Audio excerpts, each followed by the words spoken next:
আপনার সম্ভাবনা নিয়ে কখনো সন্দেহ করবেন না। পাড়ায় একটা ছেলে ছিল, যে বন্ধুদের সাথে সুন্দর গান গাইতে পারত। কিন্তু মঞ্চে সে ভয় পেয়ে যেত। যদি আমি ব্যর্থ হই, তারা হাসলে কি হবে?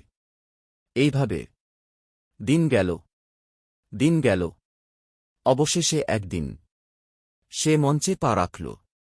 তার কণ্ঠে ঘর ভরে গেল। গান শেষে কিছুক্ষণ নীরবতা। তারপর তারপর সাধুবাদ। সবাই তার নাম ধরে ডাকল। সে সম্মান খুঁজে পেল। সে আত্মবিশ্বাস খুঁজে পেল। তাই মনে রাখবেন, আপনার সম্ভাবনা নিয়ে কখনো সন্দেহ করবেন না। সম্ভাবনা আপনার গ্রোথকে পিছিয়ে দেয়। বিশ্বাস করুন, শুরু করুন, সাফল্য আসবেই।